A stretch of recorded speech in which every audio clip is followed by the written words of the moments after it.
right. We return after our first day of streaming. Missed since we started. Not gonna show you guys my chest hair, you pervs. Yeah, yesterday was Christmas, so give me a pass on that one. We had a pretty, I'd say, light Christmas day, but we were doing a lot of stuff together. So woke up, did normal Christmas stuff, and yesterday was also my cheat day. So I'm going to put up the board. We are on day 25. Yesterday was day 24. My weigh-in result yesterday, I weighed in when I first woke up, and I had my most intense evening workout I've ever done. I did 9.3 miles, and it was on a program that I can usually get 8.5, 8.5 miles on. So I busted ass, and I was fucking drenched in sweat, just pouring sweat. Assumed I was going to go down at least a pound just based off of how much water I lost during that workout, because it was late too. It was 10:30. I realized I hadn't done my evening workout at 8 like I was supposed to. I wound up doing it 10:30. We opened gifts around 11:30 at night on Christmas Eve. We went to bed around 12:30. Woke up at, I'd say 8:30, which is a pretty normal time for me if it's an off day. And was okay, cool. Let's weigh in. And I was up 0.2 pounds. I was like, what the fuck, man? And I've noticed some discrepancies with my scale. It's not a very good scale. I've had it for 20 years. If it's not on the exact same spot every single day, the number varies. If I put it on 5 different spots on my floor in my bathroom, I get 5 different readings, which isn't necessarily a sign that it's a bad scale, but it is very inconsistent. And Robin has mentioned the same thing to me, that she thinks the scale sucks. We need a scale. And I've just been directionally it's accurate. It'll let me know if I'm up or down. And as far as day over day trend, it should get my trend accurate if I'm going up or if I'm going down.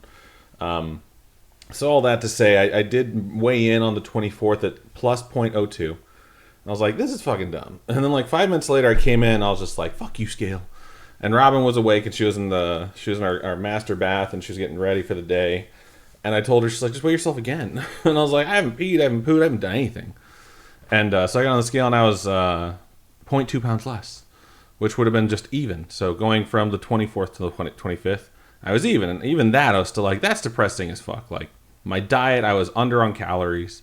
I worked my ass off. And having a day where I come in where I haven't lost anything and I'm stagnant, I was like, that depresses me.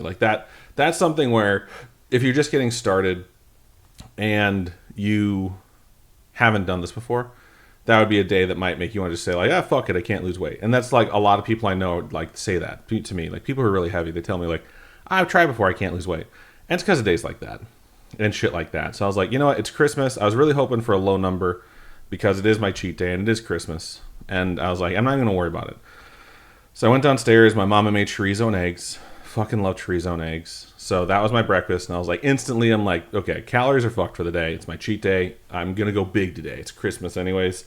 I had made a pasta salad that I have not had in 15 years, which is not a mayo-based pasta salad. It's an Italian dressing-based pasta salad.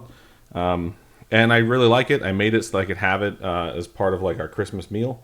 And I ate all these things in small bowls, snack size bowls, something smaller than this. This is just a tiny little snack bowl, and I have other ones that are different style. But I was eating everything out of that. So I had chorizo and eggs out of that, which I barely had any of, to be honest with you. There was already a lot gone. I had pasta salad out of that. For our early dinner, we did fried chicken wings, and obviously those are going to have a lot of calories in them. But chicken wings, even if they're fried, there's not a lot of meat on the bone, really. And I only had 10. And they're small. They're mini wings. They're not full-size drums or anything. Went to the theater. We saw Anaconda, which was terrible, and I enjoyed it. It was deliberately bad. Very clearly, they were making a movie about this is what a shitty Anaconda movie would look like, but it's hilarious. Had a bunch of popcorn there. Came home, watched the new 3 Stranger Things. Had some more Puerto Rican rice. My mom made Puerto Rican rice with an egg on it. Had a little bit of pasta salad. Had some candy. So obviously I went balls out. I expected to come into the day around 4 to 5 pounds up because of all the sodium, everything I drank, what's still in my stomach, and the water weight. So I was I'm probably going to go up by about 5 pounds. It'll take me 2 or 3 days to lose it. And then I thought to myself, I moved that scale. I'm going to be either down somehow or I'm going to be way, way up. So I got on the scale this morning. And I was like, let's see what it says. And it told me that I am 7.6 pounds heavier than yesterday. And that is not even the first number I got. The first number I got was like 8.4. And I was like, what the fuck? So I moved it to the spot where I normally, like, I tried to line everything up where I normally weigh in. It was plus 7.6. And I was like, well, you don't gain 8 pounds in a day. Regardless of how much you eat, how much is still in your stomach, how much you haven't shit, and how much water weight you've gained. Like, you could probably gain like 11 pounds of like weight if you've just dehydrated the fuck out of yourself. Like, if you've really gone for it. If you like fucking, MMA fighters who dehydrate themselves to make weight, and then within like 24 hours they're like, 15, 20 pounds up. I was just like, God damn it. But 7.6 obviously is much higher than I thought it would be. But I'm back on the program, so we're back at it. I will say I've already done my morning workout, so check mark on that, which is good news. Evening workout will be around 6 o'clock. I'm gonna be doing biceps, traps, lats, forearms, with 10 minutes of cardio to warm up, and then 1,500 calories a day again. This is what sucks though. For today, my total weight loss, the last time I checked in, it was like 25 pounds for the month. For the weight loss, right now it's at 18.2 because of this fucking crazy number. Also, what up, Wolf? And what up, Dracus Disco? I don't think I know you, Dracus Disco. Thank you for joining me. But yeah, I was just like, this is fucking dumb. Like, and I have all this Amazon credit after getting some gifts. So I'm like, I'll just spend like $50 on like a scale. The other thing is my scale only does increments of 0.2. And I was like, it'd really be nice to just have something that does increment of just 0.1. But yeah, no excuses. I deserve that number. I fucking, ate till my heart's content. And every time I felt there was a little bit of space, topped it right off with something else. I will say, this is gross, but since this number came in, I've shit 4 times today. I am a fucking soft serve machine right now. And my stomach does not like the shit that I did to it. I've had heartburn since like midnight, and it's fucking awful. I was doing 30 minutes on the bike today. I went around 8.7 miles, and I thought I was going to barf the whole time just because of fucking acid reflux while I'm just trying to, push up a hill or whatever. And I was just like, God damn, man, like, I don't know why I'm a 40-year-old guy that still wants to binge eat on Christmas, but next cheat day will be sometime in January. It's probably gonna be like late January, and it'll probably be like a meal and maybe a snack. Like I'll go to like a restaurant with Robin and have like a steak and not be worried about the calories or whatever, and then have like a bag of Sour Patch Kids or something like that at most. I'm not gonna do this like every meal and every snack is a fucking indulgence. And realistically, I normally would never do that for a cheat day, but it was Christmas. There was a ton of stuff in the house, so that wound up being, what it was. Which, I'm kind of happy that big number came in here to be like, are you going to fuck around? Like, are you going to fuck around and lose, like, 9 days worth of progress in one day just because you wanted to eat and drink whatever you wanted? Didn't drink any regulars. I don't really like regular soda. It's very, very sugary. And when I do drink like Coke Zero caffeine free, I can't tell the difference. If I were to switch back complete, like cold turkey, just go straight back to regular Coke, within a week I wouldn't tell the difference between what I'd switch from. But as of right now, if I drink regular Coke, it tastes so different to me. I'm like, okay, cool, mate. Like, convince yourself you hate this. Yeah, good way to look at it. Motivation not to F up. And like, this was self-inflicted. Like, I was looking forward to this. I am looking forward to a future cheat day where I don't go off the fucking rails. But let's look at the progress board, and you can really see, like, in representation of that graph I have on there, how fucked this day was. So nice steady trend for like 22 days in a row going down. Maybe a couple of days where I just go up just a tiny bit, but it's usually followed by a steady few days of going down. And then flat for Christmas Day. Plus 0.2 for Christmas Eve, which was annoying. Flat for Christmas Day, which was annoying. And then this massive spike. So we'll see what it looks like tomorrow. This will go down. I don't know if it's going to go down by the 7.6. I'm going to guess I'll go down around 2 to 2.5 pounds between now and tomorrow. And that's just based off of what's in my stomach and the amount of water that's going to be coming out of me once the sodium leaves my system. But by the start of 2026, I'd like to be back into the 330s, and then for the month of January, see if we can trend around half a pound a day and come down around 15 pounds. 15 pounds a month for the first 4 months of 2026 is realistic if I am very good at my diet, I don't miss any workouts, and my cheat days don't go hard. Like, this is a fucking joke. And hopefully I can look back on that and be like, man, never again, or like, fuck, I'm so glad I got that new scale. But yeah, I'll find one today and I'll order it. So either way though, that is self-inflicted. I knew it was gonna go up. That number is fucking crazy high, but either way, it's gonna balance out. We're gonna keep trending down. We're not slowing down on the workouts. We're not slowing down on the diet. And honestly, like when I woke up today, I didn't even want to fucking eat. Like I just had a fucking small granola bar, small breakfast granola bar, and then for my like 11:30 snack, I was like, just have like a set of like chips, So I had like jalapeno chips, and then what do you call them? A fruit roll up. I was like, that's small amount you're putting in your stomach, like 370. Still got like over 1,000 calories for the rest of the day. One of my snacks, I should say, is usually like an apple. It's around 100 calories. So I don't want to have anything. I don't want to have like fucking low calorie chicken in my stomach where it takes up a ton of space in my stomach. I'll probably wind up having like chunky soup. Chunky soup I used to love. I feel like they've all gone up in calories in the last like 5 years. Because there was a lot between like the 250 calorie and 400 calorie range for a can. I found one the other day. I was looking at them at the store, and one of them was 600 calories. I was like, what the fuck is this? Like, this is nuts. So I have some stuff in the fridge, or excuse me, in the pantry, which is just like, beef and vegetable, which is fine. Like, broth in my stomach sounds really good right now. It is not happy with what I did to it yesterday anyways. Incidentally, though, I did find my best recipe yet for making chicken wings, for breaded fried chicken wings. And it went really easy. It went really great, actually. And I was like, I could probably adjust this and just use the seasonings without any of the flour or the cornstarch, and have the flavor come out just the same and be able to make them in the air fryer. So that's something I will test because chicken wings are not necessarily super high in calories when you get down to what you're actually eating from it. But I probably won't fuck around with that until like February. But yeah, not the best, but hey, certainly could have been. I won't say it could have been worse. What could have happened is I could have fallen off my diet.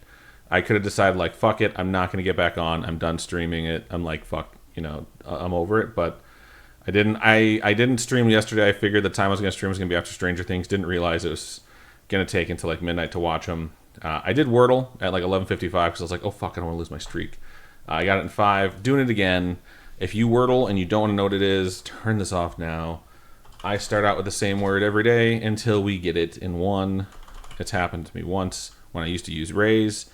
I should use a different. I can do arise. Let's start doing arise because R tends to be in the second spot a lot, and I don't think arise has been used yet as the word. I can check the list afterwards.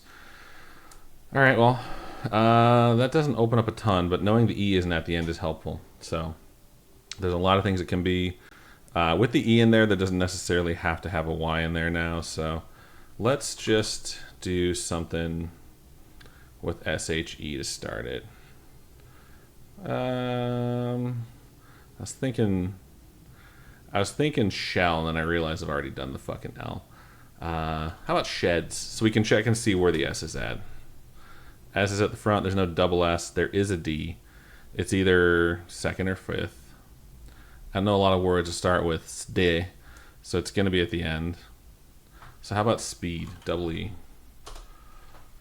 Boom. Got it in 4. And I picked my list. I decided I wasn't going to go through and figure out what list I was going to do while I was on stream. I'm going to try and start doing that. And I was talking about this with someone on text message yesterday. I know someone who insists that the prequels for Star Wars are the best thing. They're the best. And the original movies are fucking terrible. And I was like, why? And they couldn't articulate why. And I don't mind if someone has an opinion that's different from me, but if you have trouble articulating why you think something, for me, it's either a nostalgia thing or it's like a subjective thing where like you've been convinced on the internet that that's the case, not your actual opinion. Or you hold that opinion, you don't know why because you're fucking stupid. And that happens a lot. I got my sleep study results and I have no idea why they mean, but I'm getting an auto machine. How many times an hour do you stop breathing? If they told you that, I can tell you what the scale was that they told me when I got mine. I have a fucking kernel stuck in my teeth that's been there since fucking Anaconda yesterday. So obviously these are my opinions. This is very subjective when it comes to the Star Wars movies. I have not seen Clone Wars, the movie. I've seen some of the Clone Wars show. And I do think the Clone Wars show when you grew up with it and you grew up with the prequels really fills out the movies, but that show didn't exist when those movies came out for me. It didn't exist, period. And I haven't gone back to watch it to try and improve them. So I'm gonna go and rate these in the order that they came out and that I saw them. So the first one is New Hope. New Hope is what started everything. Anyone who shits on New Hope should basically punch themselves in the face if they love another Star Wars. If you hate all Star Wars, fine. But if you shit on New Hope, then you don't like Star Wars. You like something fucking different than Star Wars. New Hope is great. New Hope is an A. I'm not going to quite give it an S tier. I'm going to be kind of stingy with the S tier because Empire Strikes Back is my favorite Star Wars movie. I think it's one of the better action movies and just storytelling fantasy movies ever made. Also, if you think Star Wars is sci-fi, you are objectively wrong. Star Wars is very clearly fantasy based off the fucking rules they set forth in those genres. I'm not trying to read the results. I can send you a screenshot of it. Yeah, send me a screenshot and we'll chat offline. That way I don't share your fucking medical records with all 2 of my viewers. But yeah, Empire Strikes Back fucking rules. Does not have a happy ending. Lets you know that Vader basically has been toying with Luke this whole time. Also, he knows who Luke is. You know, he figured out between 1 and 2 who Luke was. Reveals his identity. It's like the biggest reveal in cinematic history. You know, everyone knows it now. And when you watch 1, 2, and 3, it ruins that. So if you watch them in chronological order rather than in release order, it just fucking gets rid of the whole point of why Empire fucking rules. If you don't have my number, just hit me up on Facebook if you still have Facebook. Otherwise, I'll check and see if I have your number. And then if not, I'll probably hit you up on Xbox and send you my number that way. Empire is a fucking masterpiece, though. Like, everything about it. The one part about Empire that does bother me for anyone who wants to be a stickler is, like, Luke's training on Dagobah seems to be cut as if many days are passing, but it's interspersed with this Cloud City storyline, which at times is paced very differently. So it seems like only a few days have passed versus Luke's training, which makes it look like a lot of time has passed. It is the same gripe I have later on with a different Star Wars movie. Right. Return of the Jedi. Return of the Jedi you can talk about for a long time. This is the one that was controversial to the folks who originally liked Star Wars back in the late 70s, early 80s, and mid 80s. Because they introduced Ewoks, it became super clear that they were trying to make as much as they could as far as like merchandise and stuff that they could sell. The Ewoks are super controversial. They're the original Jar Jar. It's, you know, referenced in fucking Stranger Things. It's something that people were annoyed by. It's referenced in How I Met Your Mother. As a kid seeing it, I didn't fucking think much of it. The fact that all these like little teddy bears could take on the stormtroopers, you know, didn't really bother me too much because I was really focused on the storyline of like Luke suddenly becoming a Jedi Master between, you know, Empire and Jedi, like the rescue of Han Solo, all that fun stuff, you know, the second Death Star. Going back to that same well, you know, you tend to, in a trilogy, and the third one, connect it very closely to your first movie. Avatar, the new movie, did that as well with something that doesn't make a whole lot of sense. I haven't seen Avatar 2 or 3. I haven't seen the original Avatar since it fucking came out in theaters. But it's just like a rule of storytelling. Like the third one has to tie stuff back to the first one to complete this arc.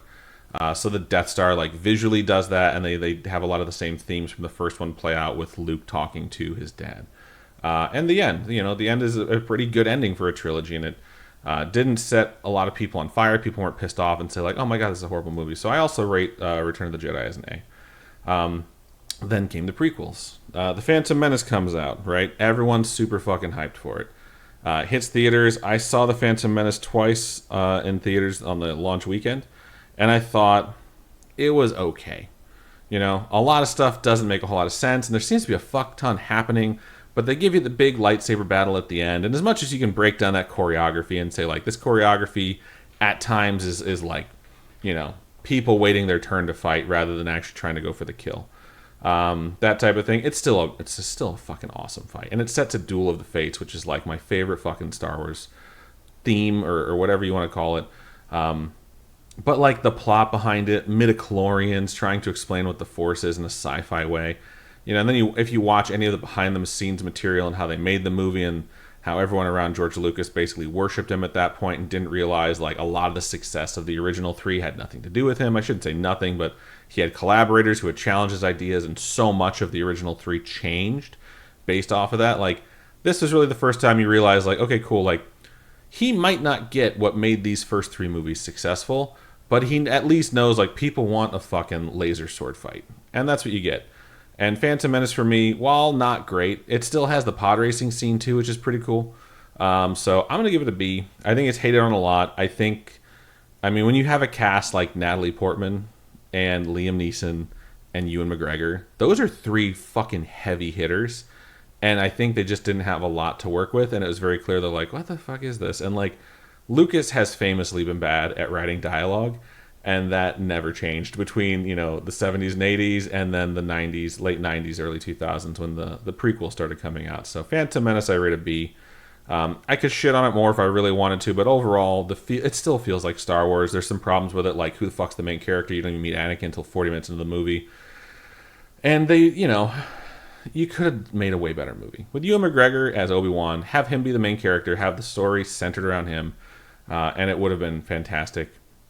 Attack of the Clones. So Attack of the Clones for me, and I know there's a lot of folks who grew up with these movies, and I love how much they defend the prequels. I really do. Because they should be defended by someone. Attack of the Clones, for me, is when the franchise was irreparably damaged. Because it's completely clear at the end of this movie that the powers that be have no fucking clue what made Star Wars special. And why so many people connected to it. So Attack of the Clones sets up this idea of like a young Anakin who's fallen, you know, head over heels in love with Padme, you know, he gets reintroduced to her now that he's a Padawan and blah, blah, blah, blah, blah.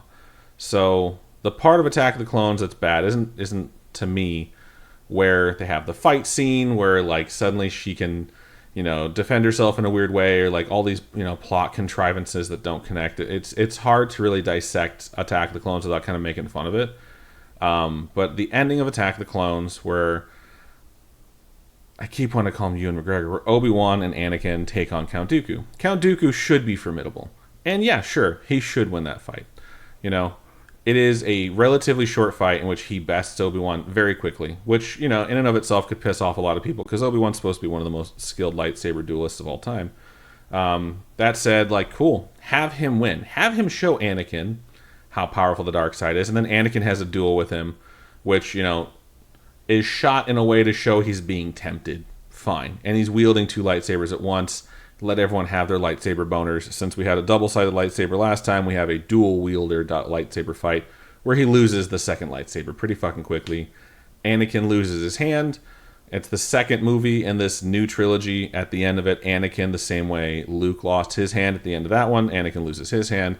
And then Yoda shows up. And when Yoda showed up, I was like, fuck, this is going to be so good. I was hype as fuck. No matter how much the movie was silly and didn't make sense, I was like, this could be great. Because in Empire Strikes Back, you meet Yoda. And the first thing is, Luke goes there expecting to meet this amazing Jedi Master, right? This super powerful person. And he meets this little swamp frog that can talk.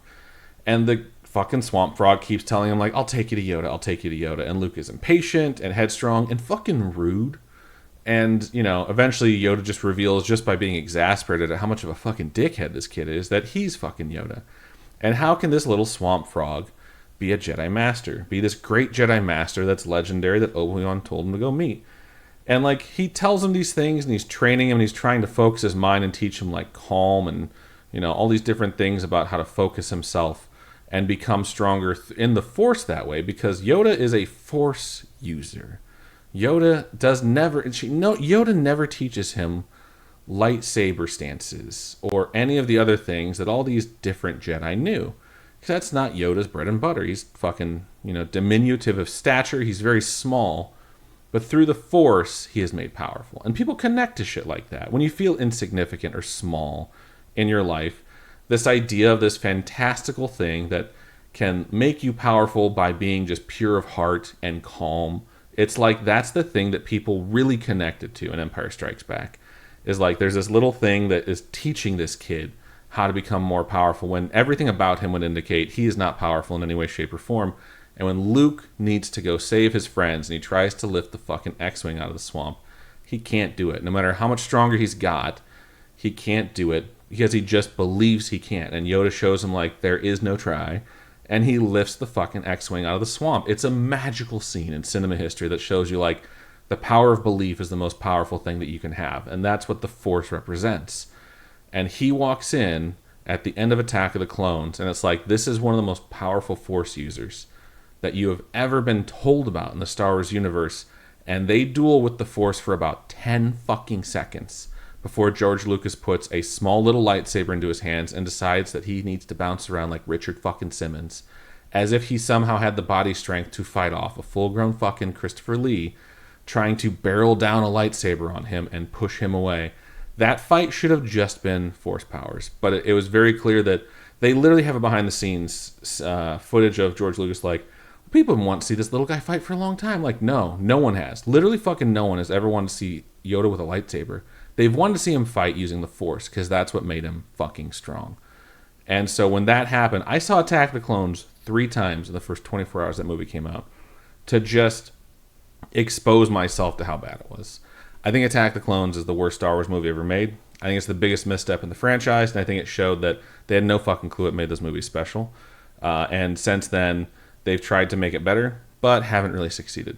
That said, Revenge of the Sith. Revenge of the Sith has a lot of dialogue problems where it's just fucking atrocious. We went and saw the re-release of Revenge of the Sith, and all these things that I complain about, I want to be clear, have absolutely nothing to do with the actors or the acting.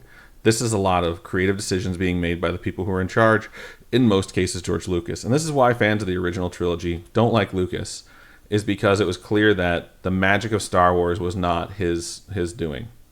If you like the prequels, it's usually because you grew up with them and you're a kid, and you didn't really notice the things that were absolutely fucking absurd that could have just been fixed if someone had just like gave a shit and not just treated these things as like a cash grab. Revenge of the Sith gives you the longest lightsaber battle. Obi-Wan versus Anakin gets absolutely absurd, but it's still a really good fucking battle. There's very few pieces of dialogue in this movie that feel authentic or like two people actually talking. And this is the movie where you really notice, it happens a lot in Attack of the Clones too, but Revenge of the Sith, it's basically shot like a soap opera. It's clear that like coverage, which is like two people talking to each other and how you set up cameras, is only being set up from an identical shot just mirrored when people are going back and forth, and almost always taking place sitting on a couch or standing in like a hallway. Like there's no other ways that people can talk to each other.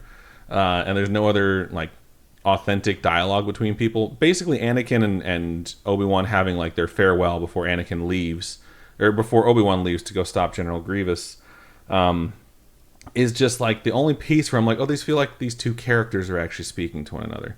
And like Hayden Christensen's a good actor. Ewan McGregor's a great actor, you know? Like Natalie Portman's a fucking Oscar winner, and having them talk at the beginning like, so love is blind, blah, blah, blah, blah, blah, blah. It is just so painful to listen to these fucking people talk. If you watch the movie on mute, it's not bad. I'm going to actually give this one a B. I think it actually is better than Phantom Menace, but the lightsaber battle at the end of Phantom Menace is still better. They should have done more with Ray Park as Darth Maul, even though it was supposed to be Benicio del Toro to start. He's fucking amazing. So that's the prequels. The sequels. Force Awakens is a fucking nostalgia machine. That's what, sells nowadays. Everything is nostalgia, nostalgia, nostalgia. The reason people from the prequels don't like it is because it pays homage to the first 3. And it tries to ignore the things that were done in the fucking prequels. In the end, Rey is kind of a Mary Sue. Her winning her lightsaber battle against a battle-hardened Kylo Ren is pretty stupid, but they spend the whole movie kind of showing you that Chewie's crossbow can fucking shoot people and have them fly across the map, and he is struck by it before he has his battle. I don't think they play up enough how hurt he was during that fight, which should have fueled his force power more. I think they kind of cop out at the end of it, but ultimately, it's a pretty good movie. And like Poe Dameron is a really awesome character who's kind of underused. Finn is a fun, compelling character, and Rey is a good character. And the idea of like who's going to be the force sensitive person was a little fun to play with. Everyone knew it was going to be Rey in the long run. But yeah, there's a lot to this where like her picking up the lightsaber, they blended Alec Guinness and Ewan McGregor's voice to tell her like, Rey, these are your first steps or whatever. And like they put a lot of effort into like hinting at like her lineage being attached, like something that's a through storyline from not just the original 3, but maybe from the prequels as well. And the idea of like who could her parents be, like where is she from, why is she so powerful, is a fun little mystery to set up at the end. And of course the end with her finding Luke and handing him back his lightsaber at the end of it was just fantastic. It's a wonderful cliffhanger to end on. It really makes you want to watch the next one. So I actually put it in the A category. I don't rewatch this enough. And this is what I will say is that Star Wars movies are rewatchable even if you don't like them. This one I liked, and I didn't really rewatch it that much. And that was the first indicator for me, like, it was good, but it's not one of those movies that, like, you fall in love with. Last Jedi, I think, is the most controversial. Also, I'm pretty sure I skipped Rogue One. I don't remember when Rogue One came out. Rogue One had a lot of director problems. They lost director. I think they lost Ron Howard, or they brought Ron Howard on after they lost the original director. But it's super fucking sad. It's a suicide story. It's super connected to A New Hope. And the final scene where fucking Vader just cuts people down, and it's just brutal, and you really see how much of a horrifying monster he is. He's like the fucking shark in Jaws. At the end of that movie, compared to like normal people, is crazy. I did not like the digital versions of the characters of what's her face and what's his face of Leia, and I didn't like the digital version of the Admiral.